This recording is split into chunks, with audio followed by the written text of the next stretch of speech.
Praise the Lord. Hallelujah, hallelujah, hallelujah, hallelujah, hallelujah. எனக்கு அன்பான தேவ ஜனமே, கர்த்தருடைய நாமம் மகிமைப்படுவதாக. இந்த நாளிலே மீண்டும் உங்களை ஒவ்வொருவரையும் பார்ப்பதற்கு கர்த்தர் கொடுத்த வாய்ப்புகளுக்காக நான் கர்த்தரை ஸ்தோத்திரிக்கிறேன். எத்தனை பேர் சந்தோஷமா இருக்கிறீங்க? ஹல்லேலூயா. பலவிதமான சூழ்நிலைகள் நம்மை சுற்றி இருக்கும் பொழுது கர்த்தருடைய பிள்ளைங்க எப்பொழுதும் சந்தோஷமாய் இருக்க வேண்டும். ஹல்லேலூயா. ஏனென்றால் நம்முடைய நம்பிக்கை, நம்முடைய எதிர்பார்ப்பு, நம்முடைய பிரயாசங்கள், நம்முடைய விருப்பங்கள் எல்லாமே ஆண்டவர் மீது அவைகளை வைக்கும் பொழுது உலகத்தில் வருகிற எந்த காரியமும் நமக்கு அது பயத்தை உண்டாக்காது. ஹல்லேலூயா. எத்தனை பேர் சந்தோஷமா இருக்கிறீங்க? இந்த காலை வேளையிலே எங்களோடு சேர்ந்து கர்த்தரை ஆராதிங்க. ஹல்லேலூயா. கர்த்தர் நல்லவர், அவருடைய கிருபை என்றும் உள்ளது.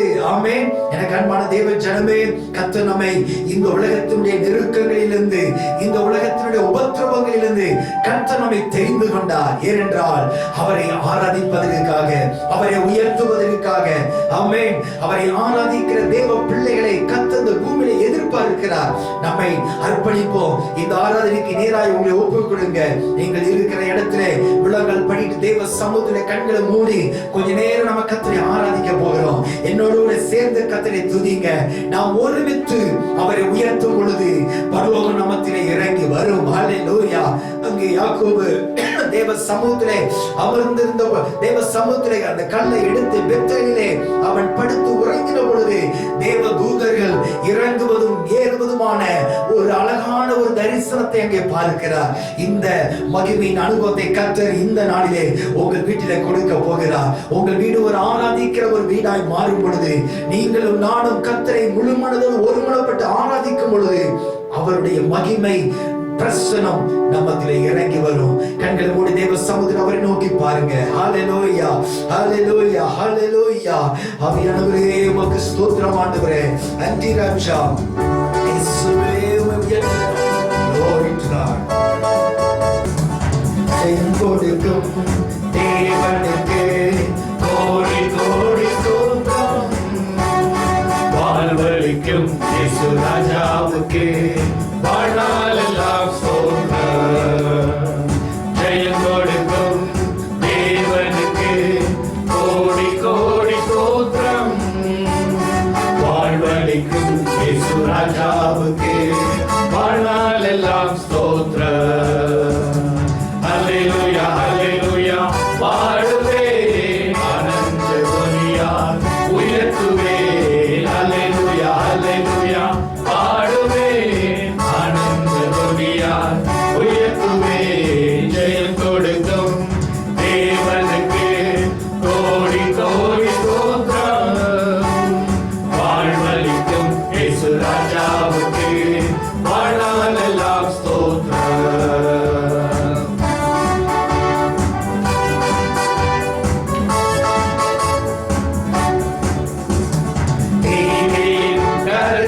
கருத்தினான் தாங்கியே நடத்துவார்.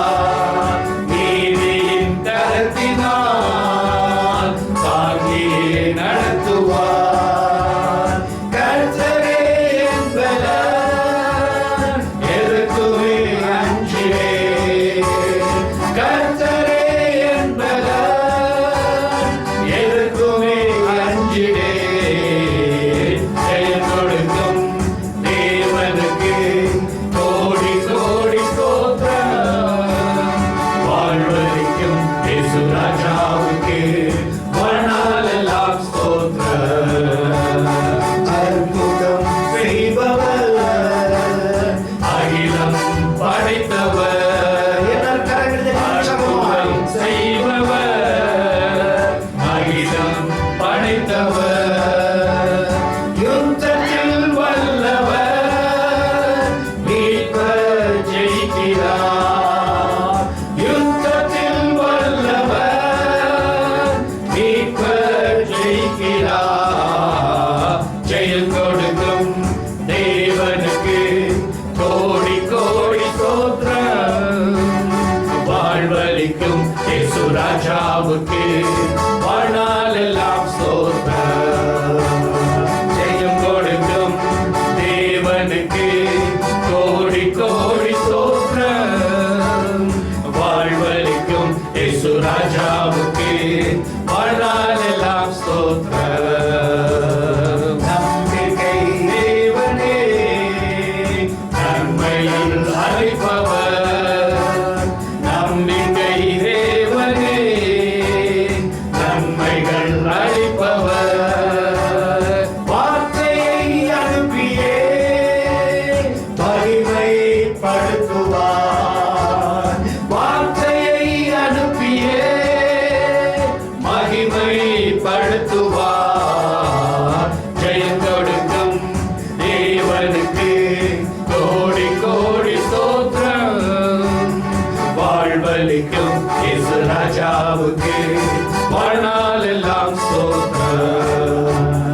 ஜெயம் கொடுக்கும் தேவனுக்கு கோடி கோடி ஸ்தோத்திரம். வாழ்வழிக்கும் இயேசு ராஜாவுக்கு வாழ்நாளெல்லாம் ஸ்தோத்திரம். உண்மை தேவனே ஒரு கரும் நிறைந்தவர், உண்மை தேவனே ஒரு கரும் நிறைந்தவர். என்னை காப்பவர் சேர்ந்து சொல்லுவோம். உறங்குவதில்லையே, என்னை காப்பவர் உறங்குவதில்லையே.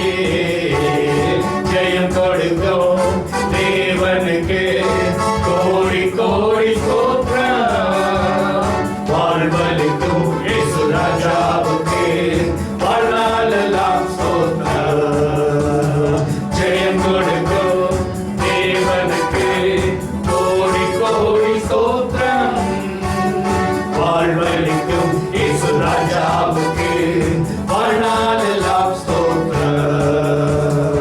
ஆனந்த கருப்புள்ள உதடுகளால் போற்றி புகழ்கிறேன். சேர்ந்து சொல்லுவோம்.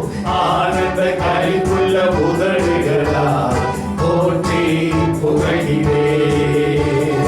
அறுசுவை உணவு உண்பது போல் திருப்தி அடைகிறேன். தினமும் துதிக்கிறேன். ஆனந்த கைக்குள்ள உதடுகளால் போற்றி புகழ்கிறேன். ஆனந்த கைக்குள்ள உதடுகளால் போற்றி புகழ்கிறேன். மேலானதே உம் பேரன்பு, உயிரினும் மேலானதே. மேலானதே உம் பேரன்பு, உயிரினும் மேலானதே. உதடுகள் துதிக்கட்டும் உயிருள்ள நாளெல்லாம். உதடுகள் துதிக்கட்டும் உயிருள்ள நாளெல்லாம். உயிருள்ள நாளெல்லாம். ஆனந்த கருப்புள்ள உதடுகளால் போற்றி புகழ்கிறேன். ஆனந்த கருப்புள்ள உதடுகளால் போற்றி புகழ்கிறேன். தேவனே நீர் என் தேவன் தேவனை நாடுமுடு.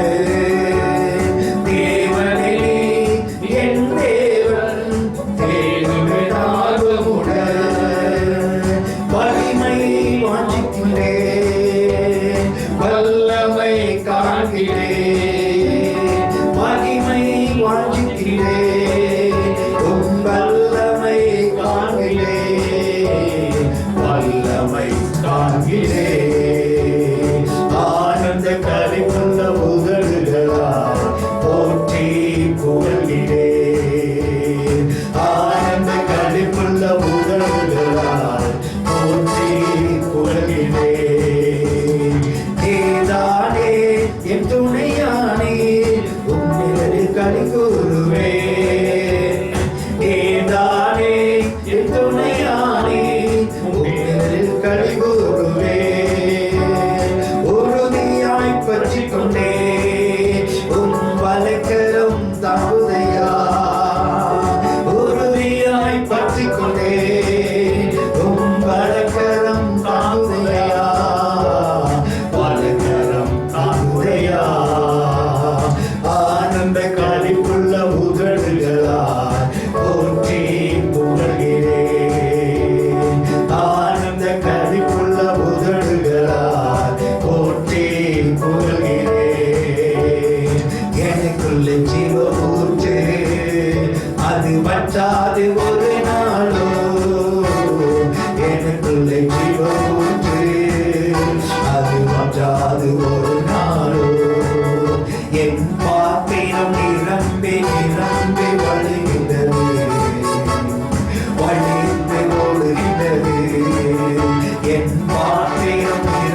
ஒழுகின்றது. ஆனந்த தைலம் நானே புலம்பலுக்கு எதிரானே. ஆனந்த தைலம் நானே புலம்பலுக்கு எதிரானே. புதிவுடை போற்றிடுவேன், சாம்பல் நீக்கிடுவேன். புதிவுடை போற்றிடுவேன், அவன் சாம்பல் நீக்கிடுவேன். சபையை அலங்காரமாக்கிடுவேன், சபையை அலங்காரமாக்கிடுவேன். எனக்குள்ளே ஜீவ ஊற்று, அது வற்றாதே ஒரு நாளோ. எனக்குள்ளே ஜீவ ஊற்று, அது வற்றாதே ஒரு நாளோ. சேர்ந்து சொல்வோம். எனக்குள்ளே ஜீவ ஊற்று, அது வற்றாதே ஒரு நாளோ. எனக்குள்ளே ஜீவ ஊற்று, அது வற்றாதே ஒரு நாளோ. என் பாத்திரம் நிரம்பி நிரம்பி வழிகின்றது, வழிந்து ஓடுகின்றது. என் பாத்திரம் நிரம்பி நிரம்பி வழிகின்றது, வழிந்து ஓடுகின்றது. கனி கொடுக்கும் மறுநாளே நாள்தோறும் கனி கொடுப்பேன். கனி கொடுக்கும் மறுநாளே நாள்தோறும் கனி கொடுப்பேன். இலைகள் உதிர்வதில்லை, கனிகள் கெடுவதில்லை. இலைகள் உதிர்வதில்லை, கனிகள் கெடுவதில்லை. விருந்தும் மருந்தும் நானே, சபைக்கு விருந்தும் மருந்தும் நானே. எனக்குள்ளே ஜீவ ஊற்று, அது வற்றாது ஒரு நாளோ. எனக்குள்ளே ஜீவ ஊற்று, அது வற்றாது ஒரு நாளோ. என் பாத்திரம் நிரம்பி நிரம்பி வழிகின்றது, வழிந்து ஓடுகின்றது. என் பாத்திரம் நிரம்பி நிரம்பி வழிகின்றது, வழிந்து ஓடுகின்றது. எனக்குள்ளே ஜீவ ஊற்று, அது வற்றாது ஒரு நாளோ. எனக்குள்ளே ஜீவ ஊற்று, அது வற்றாது ஒரு நாளோ. என் பாத்திரம் நிரம்பி நிரம்பி வழிகின்றது,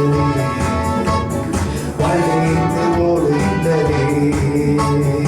அபிஷேகம் நதி நானே, அகிலமெங்கோ பரவிடுவேன். அபிஷேக நதி நானே, அகிலமெங்கோ பரவிடுவேன்.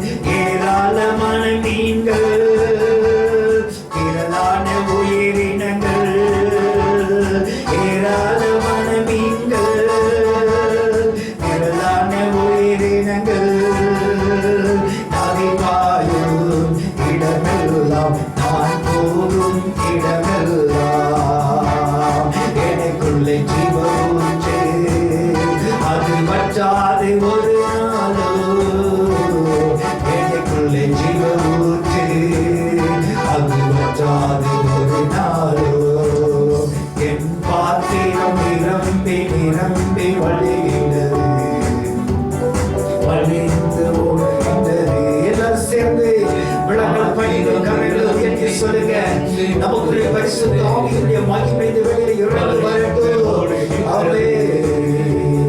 பாத்திரம் நிரம்பி நிரம்பி வழிகின்றது, வழிந்து ஓடுகின்றது. கனி கொடுக்கும் மரம் நானே, கனி கொடுக்கும் மரம் நானே. சேர்ந்து சொல்லுவோமா? கரங்களை உயர்த்தி ஆண்டவரே, நான் ஒவ்வொரு நாள் கனி கொடுத்து உமக்காய் வாழ்வேன்.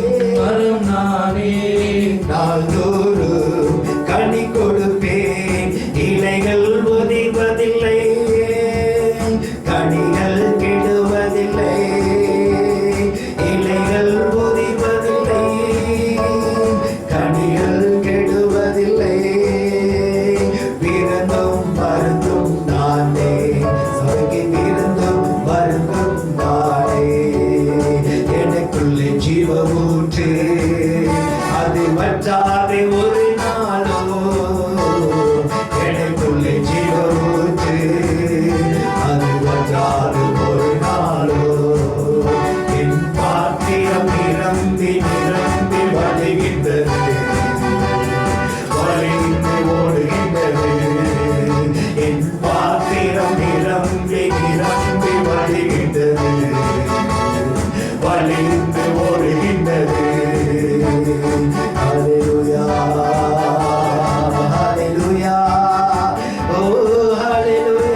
கண்களை மூடி தேவனை இந்த வேளையில் எல்லாம் மகிமைப்படுத்துங்கள். ஹல்லேலூயா.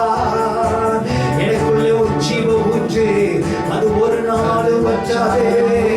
எனக்குள்ளாக இருக்கிற அபிஷேகத்தினுடைய அக்கினி, அது ஒரு நாளும் வற்றாது. எனக்குள்ளாக இருக்கிற தேவ மகிமை, அது ஒரு நாளும் வற்றாது. அது இலைகளை உதிர பண்ணாது. அது கண்ட கனிகள் கெட்டு போவதில்லை. அபிஷேகத்தினுடைய அக்கினிக்குள்ளாக இருக்கும் பொழுது, அக்கினிக்குள்ளாக இருக்கும் பொழுது ஒரு நாள் நான் கெட்டு போக மாட்டேன். எல்லாம் சேர்ந்து பாடுங்க. ஹல்லேலூயா. ஆமென். ஹல்லேலூயா. சிந்தையை உயர்த்தி நம்முடைய எண்ணங்களை ஒருமுகப்படுத்தி கர்த்தரை எல்லாரும் மகிமைப்படுத்துவோம். ஓ ரவரவ சந்தரவரவரவ யக்கரவரவ மகிழ்ந்து ஓடுகின்றதே எனக்கு ஜீவஊற்றே, அது வற்றாதே ஒரு நாளோ. எனக்கு ஜீவஊற்றே, அது வற்றாதே ஒரு நாளோ. என் பாத்திரம் நிரம்பி நிரம்பி வழிகின்றது, வழிந்து ஓடுகின்றது. என் பாத்திரம் நிரம்பி நிரம்பி வழிகின்றது, வழிந்து ஓடுகின்றது. ஆனந்த தைலம் நானே, ஆனந்த தைலம் நானே, புலம்பலுக்கு எதிரானே. ஆனந்த தைலம் நானே, புலம்பலுக்கு எதிரானே. துதியோடு போற்றிடுவேன், சாம்பல் நீக்கிடுவேன். துதியோடு போற்றிடுவேன், சாம்பல் நீக்கிடுவேன். அலங்காரமாக்கிடுவேன், சபையை அலங்காரமாக்கிடுவேன். சேர்ந்து சொல்லுமா? அலங்காரமாக்கிடுவேன், சபையை அலங்காரமாக்கிடுவேன். மீண்டும் அலங்காரமாக்கிடுவதை, குடும்பத்தை அலங்காரமாக்கிடுவேன். எனக்குள்ளே ஜீவ ஊற்று, அது வற்றாதே ஒரு நாளோ. எனக்குள்ளே ஜீவ ஊற்று, அது வற்றாதே ஒரு நாளோ. என் பாத்திரம் நிரம்பி நிரம்பி வழிகின்றது, வழிந்து ஓடுகின்றது. என் பாத்திரம் நிரம்பி நிரம்பி வழிகின்றது, வழிந்து ஓடுகின்றது. வல்லவரே, நல்லவரே, ஆராதனை ஆராதனை. வல்லவரே, நல்லவரே, ஆராதனை ஆராதனை. எத்தனை இன்னல்கள் என் வாழ்வில் வந்தாலும் உம்மை பிரியேனையா. சேர்ந்து சொல்லுவோம். எத்தனை இன்னல்கள் என் வாழ்வில் வந்தாலும் உம்மை பிரியேனையா. சித்தமே செய்து சாட்சியாய் வாழ்வேன், நிச்சயம் நிச்சயமே. ஆஹா, சித்தமே செய்து சாட்சியாய் வாழ்வேன், நிச்சயம் நிச்சயமே. ரட்சகரே இயேசுநாதா, ஆராதனை ஆராதனை. ரட்சகரே இயேசுநாதா, ஆராதனை ஆராதனை.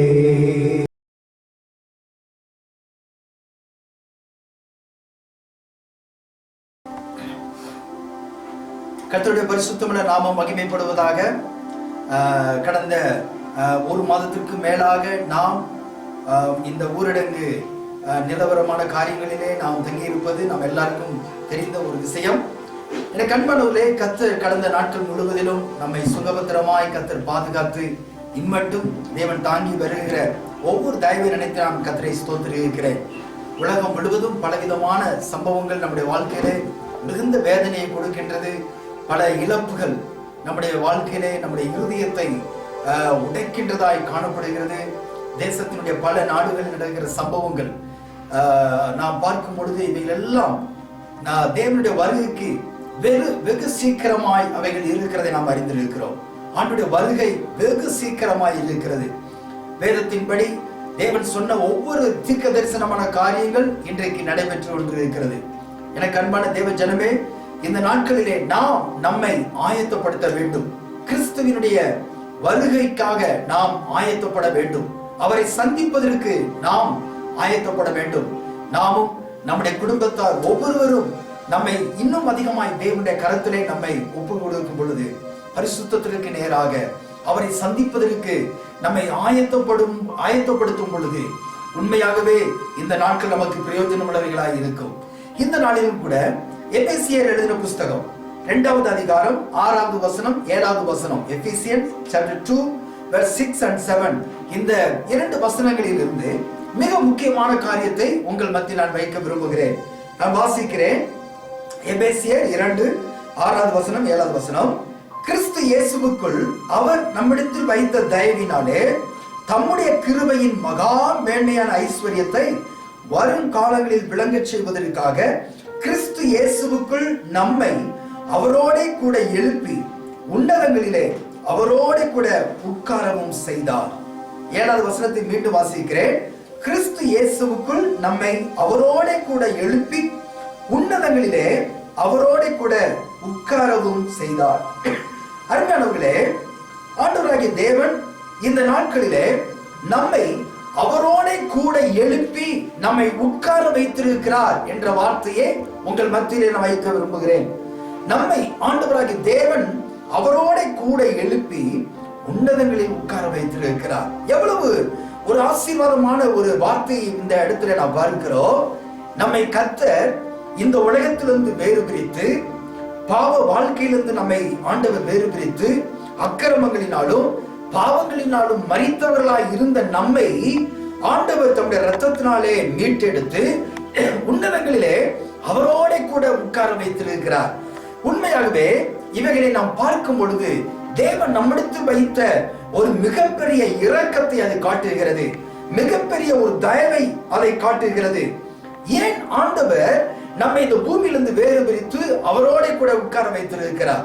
இந்த உலகத்திலே உங்களை குறித்து, இந்த உலகத்திலே சரித்திரத்தை உண்டாக்குவதற்காகவே ஆண்டவராகிய தேவன் உங்களை தெரிந்தெடுத்தார்.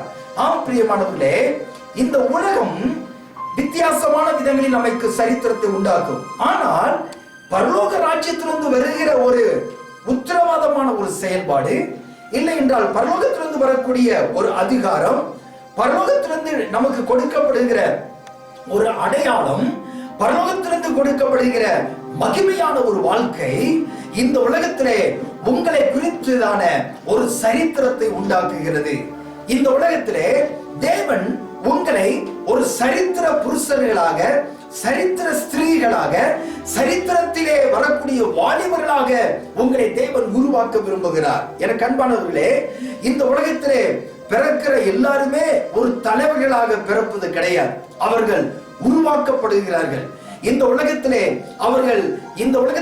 அவர்கள் சரியாக்கப்பட்டு அவர்களை எந்தெந்த காரியத்திலே மோல்டு பண்ண வேண்டுமோ அவ்வளவு காரியங்களில் மோல்டு பண்ணி அவர்கள் உருவாக்கப்பட்டு தலை சிறந்த தலைவர்களாக இந்த உலகத்தில் வருகிறார்கள். ஆம் பிரியமானவர்களே, கிறிஸ்துவின் ராஜ்யத்திலும் ஆண்டவர் உங்களை ஒரு சரித்திர மனிதர்களாக வைக்க விரும்புகிறார். இந்த உலகத்திலே உங்களை குறித்து தேவன் ஒரு வரலாற்று சரித்திரத்தை உண்டாக்க விரும்புகிறார்.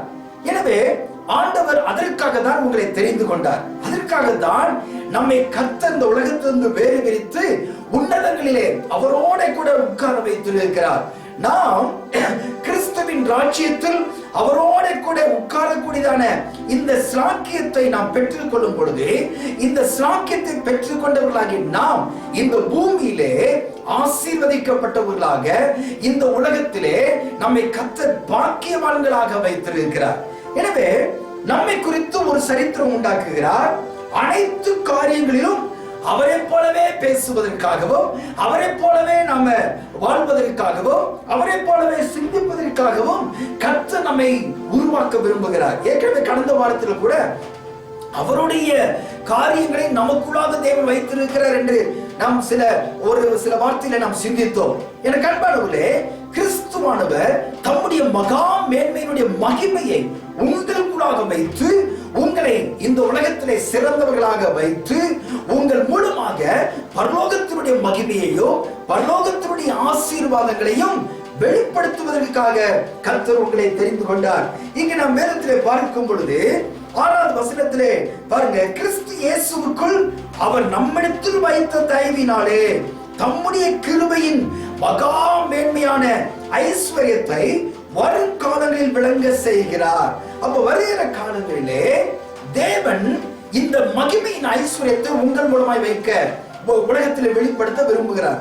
ஆனால் இதை தடை செய்வதற்காக பிசாசானவன் என்ன செய்கிறான்னா, ஏற்கனவே ஏதேன் தோட்டத்துல ஆதாம் ஏவாளுக்குள்ளாக புகுந்து அந்த ஆசீர்வாதத்தை தடை செய்ய என்னென்ன காரியங்களை செய்ய முடியுமோ அவ்வளவு காரியத்தையும் செய்தான். அவர்களை ஏதேன் தோட்டத்திலிருந்து வெளியேற்றப்படுவதற்கு அவன் காரணமாக இருந்தான்.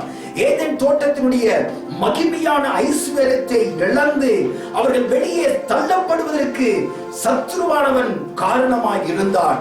அவர்கள் மீண்டும் அந்த ஆசீர்வாதத்தை பெற்றுக் கொள்ள வேண்டும் என்றால் அவர்கள் இந்த உலகத்திலே கஷ்டப்பட வேண்டும். அவர்கள் தாங்களை யார் என்று உணர வேண்டும். தாங்கள் பாவி என்பதை உணர்ந்து தங்களை தேவ கரத்திலே அர்ப்பணித்து கிறிஸ்துவின் இரத்தத்தினாலே கழுவப்பட்டு அவர்கள் ரட்சிக்கப்பட்டால் மாத்திரம்தான் அந்த மகிமையின் ஐஸ்வர்யம் என்ற இடத்திற்கு வர முடியும். எனவே தேவனோடு கூட இருக்கக்கூடிய ஒரு ஐக்கியத்தை சத்துருவானவர் என்ன செய்தான்னா தடை செய்தான். அவர்களை தேவனுடைய பிரசன்னத்திலிருந்து அவன் பிரித்தெடுத்தான். தேவனோடு கூட உலாவி வருகிற ஐக்கியத்தை விட்டு ஆதாம் ஏவாளை அவன் வேறு பிரிக்கிறான். அப்ப பிசாசு என்ன செய்கிறானா, நமக்கு மகிமையான ஒரு ஐஸ்வர்யத்தையோ நம்மை குறித்து இந்த உலகத்தில் ஒரு சரியான ஒரு சரித்திரத்தை உண்டாக்க வேண்டும் என்று தேவன் திட்டம் கொள்ளும் பொழுது அந்த திட்டத்தை எதிரான காரியத்தை பிசாசு செய்கிறதை பார்க்கிறோம். எனக்கு அன்பானவர்களே, நீங்கள் கொஞ்ச நேரம் யோசித்து பார்க்க வேண்டும். எத்தனை சூழ்நிலைகளில் தேவன் உங்கள் மீது வைத்திருக்கிற திட்டங்கள் நிறைவேற முடியாதபடிக்கு, தேவன் உங்கள் மீது வைத்திருக்கிற நம்பிக்கையிலே குறைந்து காணப்படுகிற அளவுக்கு எத்தனை சூழ்நிலைகளில் பிசாசு உங்களுக்கு விரோதமான காரியங்களை செய்திருக்கிறார். எத்தனை சூழ்நிலைகளில் நம்மை அறியாமலேயே சத்ருவினுடைய கரத்திலே நாம் சிக்கொண்டு சத்ருவின் கரத்திலே நாம் மாட்டிக்கொண்டிருக்கிறதை நம்மால் உணர முடியும். எனக்கு அன்பானவர்களே, ஒருவேளை உங்களுடைய அனுபவங்கள், உங்களுடைய ஜெப வாழ்க்கை, உங்களுடைய பரிசுத்த வாழ்க்கை, உங்களுடைய வேத வாசிப்பினுடைய அனுதின தியான ஜீவியம், இல்லைன்றால் தேவனோடு கூட தனித்து நீங்கள் காத்திருக்கிற சூழ்நிலைகளிலிருந்து ஒருவேளை நீங்கள் தூரமாய் இருப்பீர்கள் என்றால், ஒருவேளை தேவனுடைய பிரசன்னத்தை விட்டு நீங்கள் தூரமாய் தள்ளப்பட்டு கொண்டு இருப்பீர்கள் என்றால், இதை சத்துருவானவன் உங்கள் வாழ்க்கையிலே ஒரு தந்திரமான காரியத்தை செய்து கொண்டிருக்கிறான் என்பதை நீங்கள் அறிந்து கொள்ள வேண்டும். ஏனென்றால் வேதம் சொல்லுகிறது, பிசாசை குறித்து அவன் மிகுந்த தந்திரமாய் சில காரியங்களை செய்கிறான். அவன் கர்ஜிக்கிற சிங்கம் போல எவனை விழுங்கலாமே என்று வகை தேடி சுற்றி திரிகிறான். இந்த உலகம் பொல்லாங்கனுக்குள் கிடக்கிறது. எனவே இந்த உலகம் பொல்லாங்கனுக்குள் கிடப்பதினால் எத்தனை பேர் பொல்லாங்கானவனுடைய செயல்பாடுகளை செய்வதற்கு நம்மை விற்று போடுகிறோமோ, நாம் அவைகளை சிக்குண்டு தவிக்க கூடிய சூழ்நிலைக்குள்ளாக நாம் இருக்கிறோம். இந்த சூழ்நிலையிலிருந்து நீங்கள் வெளியே வர வேண்டும். பிசாசினுடைய அடிமைத்தனத்திலிருந்து நீங்கள் வெளியே வர வேண்டும். எந்தெந்த காரியங்கள் உங்களை பிசாசினுடைய அடிமைத்தனத்திலே சிக்க வைத்திருக்கிறதோ அந்த பிசாசின் அடிமைத்தனத்திலிருந்து நீங்கள் வெளியே வர வேண்டும். நாம் சத்துருவினுடைய அடிமைத்தனத்தில் சிக்க வைப்பதற்கு உலகத்திலே பல சூழ்நிலைகளை பிசாசானவர் நமக்கு ஏற்படுத்தி வைத்திருக்கிறார். ஏனென்றால் இந்த உலகம் பொல்லாங்கனுக்குள் கிடப்பதினால், எனவே இந்த உலகம் பொல்லாங்கனுக்குள் கிடப்பதினாலே உலகத்திலிருந்து வரக்கூடிய அநேக காரியங்கள் தேவ பிள்ளைகளுக்கு எதிராக இருக்கிறது. உங்களை குறித்துதான ஒரு சரித்திரம் உருவாக முடியாதபடிக்கு அது தடை செய்கிறது. இதைதான் பிசாசானவன் ஏதேன் தோட்டத்தில் செய்தான். எனவே இந்த காரியத்திலிருந்து நாம் விடுபட வேண்டும் என்றால் வேதம் நமக்கு என்ன சொல்லுகிறது என்றால், அங்கே 7வது வசனத்திலே நாம் பார்க்கிறோம், கிறிஸ்து இயேசுவுக்கு நம்மை அவரோட கூட எழுப்பி உன்னதங்களிலே உட்காரவும் செய்தார். கிருபையினால் விசுவாசத்தை கொண்டு ரட்சிக்கப்பட்டீர்கள். இது உங்களால் உண்டானதல்ல, இது தேவனுடைய ஈவு. ஒருவரும் பெருமை பாராட்டாதபடிக்கு இது கிரியைகளினால் உண்டானதல்ல. ஏனெனில் நற்கிரிகளை செய்வதற்கு நாம் கிறிஸ்து இயேசுவுக்குள் சிருஷ்டிக்கப்பட்டு தேவனுடைய செய்கையாய் இருக்கிறோம். அவைகளில் நாம் நடக்கும்படி அவர் முன்னதாக அவைகளை ஆயத்தம் பண்ணி வைத்திருக்கிறார். அப்போ எனக்கு அன்பார்களே, இந்த 10வது வசனம் பாருங்க, நற்கிரிகளை செய்கிறதுக்கு நாம் கிறிஸ்து இயேசுவுக்குள் சிருஷ்டிக்கப்பட்டிருக்கிறோம், தேவனுடைய செய்கையாய் இருக்கிறோம். இந்த தேவனுக்கும் நமக்கும் இடையில இருக்கக்கூடிய இந்த ஒரு ஐக்கியம், ஒரு பெர்ஃபெக்ட் ரிலேஷன்ஷிப்பை நாம் சரியா ஏற்படுத்தும் பொழுதுதான் சத்துருவானவன் வெட்கப்பட்டு போவான். ஆம் பிரியமானவர்களே, சரித்திரம் எப்படி நம்மை குறித்து உருவாக்கப்படுகிறது என்றால், நாம் தேவனோடு கூட எப்படி ஐக்கியப்பட்டிருக்கிறோம், இல்லைன்றால் கிறிஸ்துவோடு நாம் எந்த அளவுக்கு நடக்கிறோம். வேதத்திலே நாம் பார்க்கும் பொழுது ஏனோக்கு தேவனோடு நடந்து கொண்டார், சஞ்சரித்தார் என்று வேதம் சொல்லுகிறது. அப்போ ஏனோக்கு தேவனோடு சஞ்சரித்ததினாலே அவர் காணப்படாமல் போனார். எலியாவை குறித்து பார்க்கிறோம். எலியா தேவனோடு கூட நடக்கிற அனுபவங்கள், தேவனுடைய சத்தத்தை கேட்கிற அனுபவங்கள், தேவன் என்ன சொல்லுகிறார் அதை இந்த பூமிக்கு சொல்லுகிற அனுபவங்களை எலியாவின் வாழ்க்கையிலே பார்க்கிறோம். அப்ப எலியா தேவனுக்கு பிரியமாய் இருந்தார். எலியா தேவனுடைய சத்தத்தை கேட்கிறவராய் இருந்தார். அவர் காணப்படாமல் போனார். தாவீதை குறித்து நாம் பார்க்கிறோம். மிகப்பெரிய ஒரு ராஜா, சமஸ்த இஸ்ரவேலை 40 ஆண்டுகள் ஆண்ட ஒரு ராஜா. அவரை குறித்து பிதாவாகிய தேவன் என்ன சொல்லுகிறார் என்றால், என் இருதயத்திற்கு ஏற்றவன் என்று அவர் சொல்லுகிறார். அவருடைய இருதயத்திற்கு ஏற்ற ஒரு ராஜாவாக இந்த பூமியிலே அரசாண்டு இருக்கிறார். எனவேதான் தாவீது ராஜாவினுடைய காலங்கள், அவருடைய குமாரன் சாலமோனுடைய காலங்கள் எல்லாம் பொற்காலங்களாய் இருந்தது. தாவீது அவன் எந்தெந்த காரியங்களை எடுத்து செய்கிறானோ அவைகள் எல்லாவற்றிலும் வெற்றியை ஆண்டவர் அவனுக்கு தருகிறார். காரணம் என்னவென்றால், இந்த தாவீதுக்கும் தேவனுக்கும் இடையிலே ஒரு நல்ல சரியான ஒரு ரிலேஷன்ஷிப் இருக்கிறதை நாம் பார்க்கிறோம். இன்றைக்கு தேவனாகிய கர்த்தர் உங்களிடத்தில் எதிர்பார்க்கிற ஒரு காரியம், உங்களுக்கும் தேவனுக்கும் இடையில இருக்கக்கூடிய உறவு எப்படி இருக்கின்றது? நீங்களும் நானும் அவருடைய நண்பர்களாக இருக்க வேண்டும் என்று அவர் விரும்புகிறார். ஒரு மத சடங்காச்சாரமான காரியத்தின் அடிப்படையிலே நீங்கள் தேவனை பின்பற்றுவீர்கள் என்றால் நீங்கள் தோற்று போனவர்களாக மாற முடியும். நீங்கள் ஒரு கிறிஸ்தவராய் இருப்பதினால் நீங்கள் அவருடைய நண்பராய் மாற முடியாது. நீங்கள் அவருடைய நண்பராய் இருக்கும் பொழுதுதான் அவருடைய பிள்ளைகள் என்ற உத்தரவாதத்தை இந்த உலகத்தில் நீங்கள் பெற்றுக்கொள்ள முடியும். எனக்கு அன்பானவர்களே, கிறிஸ்தவர்கள் என்று அழைப்பதை காட்டிலும் நான் என் தேவன் என்னுடைய உற்ற தோழன் என்று சொல்வது எவ்வளவு அழகான ஒரு காரியம். நாம் தேவனுக்கு இந்த உலகத்திலே ஒரு மதத்தை பின்பற்றுவது போல நாம் தேவனை பின்பற்றக்கூடாது. அவரை நேசிக்க வேண்டும், அவரோடு கூட நேரங்களை செலவழிக்க வேண்டும், அவருடைய உணர்வுகளை நாம் பெற்றுக் கொள்ள வேண்டும், அவருடைய எதிர்பார்ப்புகள் நம்முடைய எதிர்பார்ப்புகளாய் இருக்க வேண்டும், அவருடைய பேச்சுக்கள் நம்முடைய பேச்சாய் இருக்க வேண்டும், அவருடைய எண்ணங்கள் நம்முடைய எண்ணங்களாய் இருக்க வேண்டும். அப்போ நமக்கும் தேவனுக்கும் இடையிலே ஒரு சரியான ஒரு ரிலேஷன்ஷிப்பை கர்த்தர் எதிர்பார்க்கிறார்.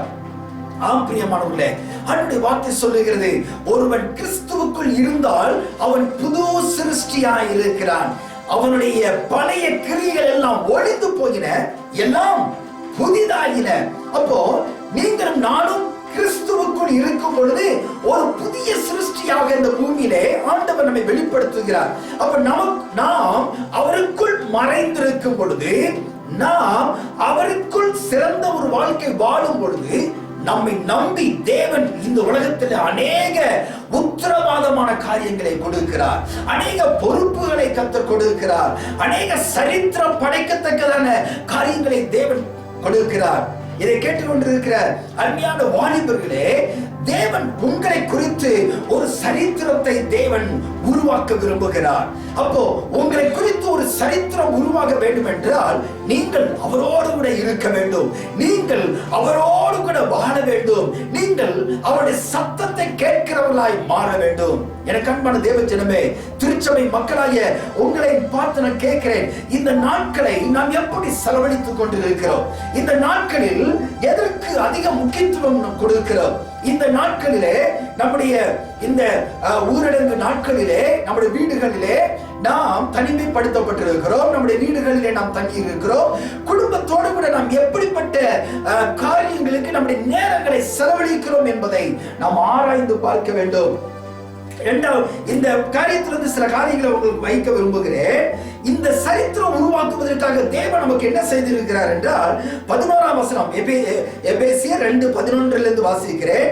ஆனபடினால் முன்னே மாம்சத்தின்படி புறஜாதியராய் இருந்து மாம்சத்தில் கையினாலே செய்யப்படுகிற விருத்த சேதனம் உடையவர்களாய், விருத்த சேதனம் இல்லாதவர் எண்ணப்பட்ட நீங்கள் அக்காலத்திலே கிறிஸ்துவை சேராதவர்களோ, இஸ்ரவேலுடைய காணியாட்சிக்கு புறம்பானவர்களோ, வாக்குத்தத்தத்தின் உடன்படிக்கைகளுக்கு அந்நியரோ, நம்பிக்கை இல்லாதவர்களோ, இவ்வுலகத்தில் தேவனற்றவர்களுமாய் இருந்தீர்கள் என்று நினைத்துக் கொள்ளுங்கள்.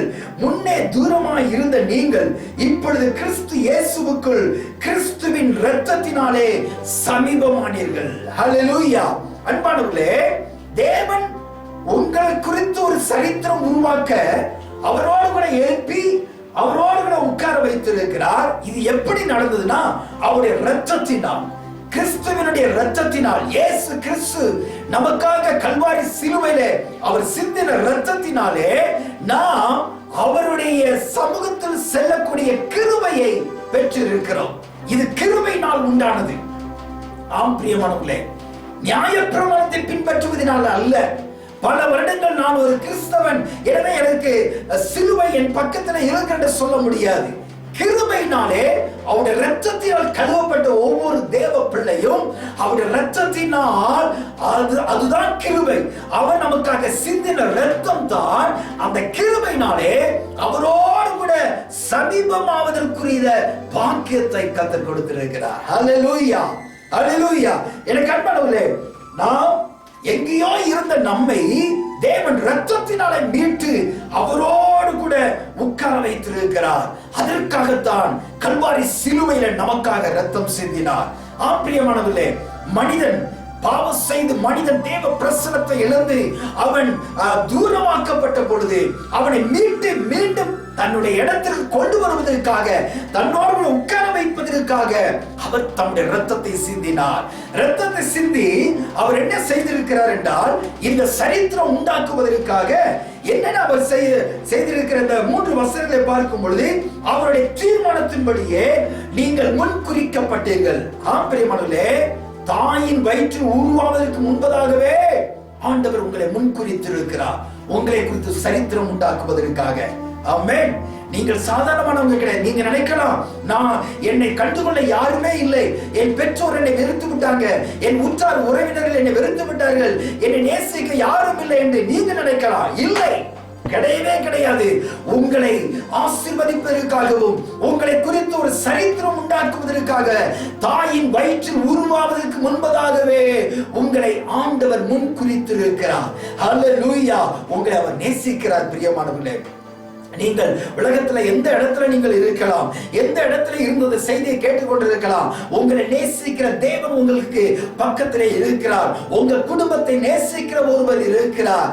எல்லாரால் வெறுக்கப்பட்டு ஒதுக்கப்பட்ட நிலைமையில இருக்கிற உங்களை நேசிக்க, உங்களை விசாரிக்க ஒருவர் இருக்கிறார், உங்களை குறித்து சரித்திரம் உண்டாக்குவதற்காக.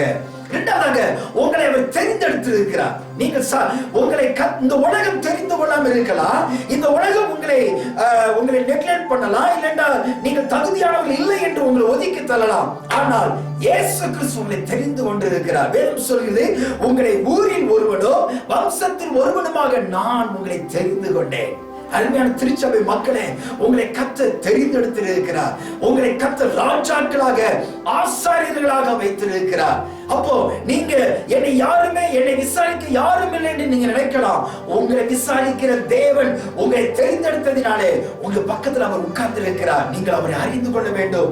மூன்றாவதாக, இப்படிப்பட்ட தேவ வார்த்தைகளை கேட்க ஒரு வாய்ப்பை ஆண்டவர் உங்களுக்கு கொடுத்திருக்கிறார். வேத வசனத்தை வாசிக்கவும் தியானிக்கவும் அதை கேட்கத்தக்கதான ஒரு வாய்ப்பை கர்த்தர் கொடுத்திருக்கிறார். ஏனென்றால் இஸ்ரவேலுடைய காணியாட்சிக்கு புறம்பாய் இருந்த உங்களை அவருடைய இரத்தத்தினாலே அவரோட சமீபமாகி இருக்கிறார். அவர் பக்கத்துல வந்தாதான் அவருடைய வார்த்தையை கேட்க முடியும். வேதத்திலே மரியாள் பாருங்க, தேவனுடைய வாயிலிருந்து புறப்பட்ட வார்த்தைகளை கேட்டதினாலே மரியாள் தன்னை விட்டு எடுபடாத ஒரு நல்ல பங்கை தெரிந்து கொண்டாள். எனக்கு அன்பானவர்களே, வேதத்தை அதிகமா வாசிங்க, அநேக பிரசங்கங்களை கேளுங்க, நல்ல தெய்வீக வார்த்தைகளை கேளுங்க, வசனத்தை படிங்க, தியானம் செய்யுங்க. அது உங்கள் வாழ்க்கையிலே மிகப்பெரிய உயர்வான இடத்துக்கு நேராய் கொண்டு போகும். அடுத்தபடியாக, அவருடைய வசனத்தை கேட்டதினாலே கர்த்தர் நம்மை அவருக்குள்ளாக விசுவாசிகளாக வைத்திருக்கிறார். விசுவாசிகள் என்றால் அவருடைய நம்பிக்கைக்குரியவர்கள், இல்லை என்றால் அவரை பின்பற்றுகிறவர்கள். மூன்றாவதாக, அவரை போலவே வாழ்கிறவர்கள். ஹல்லேலூயா! இயேசு கிறிஸ்துவினுடைய மகிமையை இந்த பூமிக்கு வெளிப்படுத்துகிறவர்கள். அவர்தான் விசுவாசி. விசுவாசி என்றால் நான் இந்த திருச்சபையில விசுவாசியா இருக்கிறேன் என்று சொல்லுவது நம்மை குறித்ததான ஒரு அடிப்படை காரியம் அல்ல. விசுவாசி என்று சொல்லும் பொழுது அவருக்குரிய நம்பிக்கைக்குரியவர்களாக நாம் மாற வேண்டும். அவர்கள் தான் விசுவாசிகள். அவர்களிடத்துல தான் தேவன் தம்முடைய திட்டங்களை கொண்டிருக்கிறார். தம்முடைய மகிமையான ஐஸ்வர்யத்தை அவர்களுக்குள்ளாக தேவன் வைக்கிறார். அவர்களை தேவன் தன்னோடு கூட உட்கார வைத்திருக்கிறார். அப்ப விசுவாசிகளா இருக்கிற நீங்க எந்த அளவுக்கு ஆண்டவரை நேசிக்கிறீங்க, எந்த அளவுக்கு அவருடைய சத்தத்தை கேட்க வாஞ்சைகளும் தாகமும் விருப்பமும் இருக்கிறது. சங்கீதம் 42 பார்க்கும் பொழுது, மானானது நீரோடைகளை வாஞ்சித்து கதறுவது போல என் ஆத்துமா தேவனை அறிந்து கொள்வதற்கு வாஞ்சித்து கதறுகிறது என்று தாவீது சொல்லுகிறார். ஆம் பிரியமானவர்களே, மான்களை போல நீங்கள் தேவன் மீது அதிகமான பசி தாகம் கொள்ள வேண்டும். அவர் மீது அதிகமான அன்பை செலுத்த வேண்டும். அவர் மீது அதிகமான வாஞ்சையும் தவணமுமாய் இருக்க வேண்டும். அல்லேலூயா! அவர் மீது அதிகமான தாகம் நமக்கு வர வேண்டும். இதை கர்த்தர் நம்மிடத்தில் எதிர்பார்க்கிறார். அவர்கள்தான் விசுவாசிகள். அல்லேலூயா! விசுவாசி என்று பெயர் வைத்துக் கொண்டு இந்த உலகத்தோடு ஒத்து போய் கொண்டு வாழ்ந்து கொண்டிருப்பீர்கள் என்றால் இன்றைக்கு நீங்கள் மனம் திரும்ப வேண்டும் என்று கர்த்தர் விரும்புகிறார். நீங்கள் கிறிஸ்துவினுடைய வருகைக்கு ஆயத்தப்பட வேண்டும் என்று கர்த்தர் விரும்புகிறார். நீங்கள் எந்த திருச்சபையில விசுவாசிகளாய் இருந்தாலும் பரவாயில்லை, நீங்கள் எந்த திருச்சபையில் அங்கத்தினர்களாய் இருந்தாலும் பரவாயில்லை, நீங்கள் வேத வசனத்தின்படி வாழ்கிறவர்களாய் மாற வேண்டும். வேதத்தின் சத்தியத்திற்கு உங்கள் வாழ்க்கையை நீங்கள் ஒப்பு கொடுத்து பாருங்க. அவர்கள்தான் விசுவாசிகள். அவர்கள்தான் தேவனுடைய பங்குள்ளவர்களாய் மாற முடியும். அவரோடு கூட ஐக்கியப்படுத்துவதற்கு சமீபமாக முடியும். ஆம் பிரியமானவர்களே, அடுத்தபடியாக பரிசுத்த ஆவியானவரால் முத்திரை போடப்பட்டிருக்கிறீங்க. அவரோடு கூட இருக்கும் பொழுது நீங்கள் இந்த உலகத்திற்குரியவர்கள் அல்ல என்று சொல்லி ஆவியானவர் உங்களை முத்திரை போடுகிறார். ஹல்லேலூயா! பரிசுத்த ஆவியானவரால் முத்திரை போடும் பொழுது என்ன நடக்கிறது? நாம் இந்த உலகத்திற்குரியவர்கள் அல்ல, நாம் தேவனுக்குரியவர்கள். ஹல்லேலூயா! நாம் பரலோக ராஜ்யத்திற்குரியவர்கள், பரலோகத்தினுடைய பிரஜைகள். அப்ப பரலோகத்தினுடைய மகிமையை வெளிப்படுத்துவதற்காகவே கிறிஸ்துவுக்குள் தேவன் பரிசுத்த ஆவியானவரால் முத்திரை போட்டிருக்கிறார். கடைசியாக இந்த முத்திரை போடப்பட்டவங்களை மீட்கப்படுவதற்கு அவர்களை ஆயத்தம் பண்ணுகிறார். மீட்கப்பட உங்களை கர்த்தர் ஆயத்தப்படுத்தியிருக்கிறார். எனக்கு அன்பானவர்களே, உங்களை குறித்து சரித்திரம் உண்டாக வேண்டும் என்றால் நீங்கள் மீட்கப்படுவதற்கு உங்களை நீங்க ஆயத்தப்படுத்தணும். அல்லேலூயா. நீங்கள் இந்த உலகத்திலே ஆண்டவரே என்னை பரிசுத்தப்படுத்தும், என் பாவங்களை மன்னியும் என்றே நம்முடைய ஜெபம் போய் கொண்டிருக்கிறது. ஆண்டவருடைய வருகைக்கு அவரை சந்திக்க நாம் ஆயத்தப்படுகிறோமா? நம்மோடு கூட இருக்கிற ஜனங்களை நாம் ஆயத்தப்படுத்துகிறோமா? இந்த தேசத்தை ஆயத்தப்படுத்துகிறோமா? தேவன் எனக்கு அன்பானவர்களே, உங்களை குறித்து ஒரு சரித்திரம் உண்டாக்க ஆண்டவர் என்ன நோக்கத்திற்காக உங்களை தெரிந்து கொண்டார் என்றால், இந்த உலகத்திலே கிறிஸ்துவினுடைய வருகைக்கு நாம் ஆயத்தப்படுவதற்காகவே உங்களை ஆண்டவர் ரட்சித்து அவரோடு கூட உட்கார வைத்திருக்கிறார். அதுதான் உங்களை குறித்து உண்டாகிற சரித்திரம். இதற்காகவே தான் தேவன் நம்மை இந்த உலகத்திலிருந்து தேர்ந்தெடுத்தார். ஆம் பிரியமானவர்களே, எனக்கு அன்பான தேவ ஜனமே, எபேசியர் 2:6-7 வசனங்களை உங்களுடைய மனதில் பதித்துக் கொள்ளுங்கள். கிறிஸ்துவானவர் நம்மை அவரோடு கூட எழுப்பி இருக்கிறார், அவரோடு கூட உட்கார வைத்திருக்கிறார், அவருக்குள்ளாக முத்திரை போட்டிருக்கிறார், அவருக்கென்று நம்மை வேறு பிரித்திருக்கிறார், அவருடைய வருகைக்கென்று நம்மை பரிசுத்தமாக்கி இருக்கிறார், அவருடைய வருகையை அவரை சந்திப்பதற்காக நம்மை ஆயத்தப்படுத்தி கொண்டிருக்கிறார். எனக்கு அன்பானவர்களே, தேவ சமுத்திரம் உங்க வாழ்க்கையை ஒப்புக் கொடுங்க, உங்களை பரிசுத்தம் பண்ணுங்க. ஒருவேளை இந்த உலகத்தோடு நீங்க ஒத்து போய் கொண்டு வாழ்ந்து கொண்டு இருப்பீர்கள் என்றால், இன்றைக்கு ஒரு வாய்ப்பை உங்களுக்கு ஆவியானவர் தருகிறார். நீங்கள் மனம் திரும்ப வேண்டிய காரியங்களில் மனம் திரும்புங்க, உங்களை சரிப்படுத்த வேண்டிய காரியங்களில் சரிப்படுத்துங்க. எந்தெந்த காரியத்தில் நீங்கள் பரிசுத்தமாக வேண்டுமோ அந்தந்த காரியத்தில் பரிசுத்தம் அடையுங்க. அவரோடு கூட உட்காருவதற்கு உங்களை ஒப்பு கொடுப்பீங்களா? கண்களை மூடி ஜெபம் பண்ணுவோம். எல்லாம் நீங்க இருக்கிற இடத்துல உங்க கண்களை மூடி உங்க வலது கரத்தை உயர்த்தி ஏசப்பா கரத்துல உங்களை ஒப்பு கொடுங்க. உங்களுக்காக நான் ஜெபிக்கிறேன். அன்பின் பரலோக பிதாவே, இந்த உலகத்திலிருந்து நீர் எங்களை வேறு பிரித்திருக்கிறீர். இந்த உலகத்திலிருந்து நீர் எங்களை ஆண்டவருடைய பரிசுத்த இரத்தத்தினால் எங்களை வேறு பிரித்து எங்களை உன்னதங்களில் உம்மோடு கூட உட்கார வைத்திருக்கிறீர். ஆண்டவரே, எதற்காக எங்களை உட்கார வைத்திருக்கிறீர்? எங்களை குறித்து இந்த பூமியிலே ஒரு சரியான சரித்திரம் உண்டாக்குவதற்காக. ஆமென் ஆண்டவரே, இந்த பூமி எங்களை மறந்து விடலாம், இந்த உலகம் எங்களை மறந்து விடலாம், இந்த உலகம் எங்களை வெறுத்து விடலாம். ஆண்டவரே, இந்த உலகத்திலே நண்பர்கள், பெற்றோர், உற்றார், உறவினர்கள் எங்களை வெறுத்து விடலாம். ஆனால் நீர் எங்களை வெறுக்கவில்லை ராஜா. நீர் எங்களை நேசிக்கிறீர். நீர் எங்களை குறித்து சரித்திரம் உண்டாக்குவதற்காக இந்த பூமியிலே எங்களை தெரிந்தெடுத்து உம்மோடு உட்கார வைத்திருக்கிறேன். உம்முடைய பரிசுத்த ஆவியினுடைய அபிஷேகத்தினால் எங்களை முத்திரைத்திருக்கிறீர் ஆண்டவரே. அந்த முத்திரை எங்கள் மீது இருப்பதினாலே நாங்கள் உண்மையாகவே இந்த உலகத்திலே ஆசீர்வதிக்கப்பட்டவர்கள். சத்துருவானவன் எங்களை உம்முடைய பிரசனத்திலிருந்து வேறு பிரிப்பதற்கு, உம்முடைய பிரசனத்திலிருந்து எங்களை தூரமாய் கொண்டு போவதற்கு என்னென்ன திட்டங்களை தீட்டுகிறானோ அவைகளை எல்லாவற்றையும் இயேசுவின் நாமத்தில் நிர்மூலமாக்குறேன். கரங்களை உயர்த்தி ஜெபிக்கிற உம்முடைய பிள்ளைகள் மீது இப்பொழுதே உம்முடைய இரக்கங்கள் வருவதாக, உம்முடைய இரக்கத்தின் ஐஸ்வர்யம் வருவதாக, உம்முடைய கிருபை வருவதாக, உம்முடைய தயவு வருவதாக. உம்முடைய பரிசுத்த இரத்தத்தினால் இவர்களை கழுவ மாட்டவரே, இவர்களை குறித்து ஒரு சரித்திரம் உண்டாக்குவீராக ராஜா. தொடர்ந்து இவர்கள் வேதத்தை நேசிக்கிறவர்களாக, வாசிக்கிறவர்களாக, அதை குறித்து யோசிக்கிறவர்களாக, தியானிக்கிறவர்களாக, உமக்குள் பலனடையத்தக்கதாய் இவர்கள் ஒவ்வொருவருக்கான ஜெபிக்கிறேன் ஆண்டவரே. ஒவ்வொரு குடும்பத்திற்கான ஜெபிக்கிறேன் ஆண்டவரே. இவர்களை சுற்றி இருக்கிற பாரங்கள், வேதனைகள், துக்கங்கள், கவலைகள் எல்லாம் இயேசுவின் நாமத்தினாலே மாறுவதாக இவர்களுக்குள்ளாக ஒரு நம்பிக்கையை கொடுத்திருக்கிறேன்.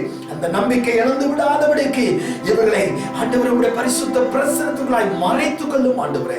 ஆசீர்வதிக்கிறேன், மகிமைப்படுத்தும். எல்லா துதி கன மகிமை உமக்கே செலுத்துகிறோம். இயேசு கிறிஸ்துவின் ஜெபிக்கிறோம் எங்கள் ஜீவனுடைய நல்ல பிதாவே. ஆமென், ஆமென், ஆமென். ஹல்லேலூயா. தொடர்ந்து தேவனுடைய நம்பிக்கையில உறுதியாய் இருங்க. கர்த்தர் உங்களை ஆசீர்வதிப்பார். அவரோட சமூகத்தில் அவரோடு கூட தங்கி இருங்க. கர்த்தர் உங்களை மேன்மைப்படுத்துவார். God bless you.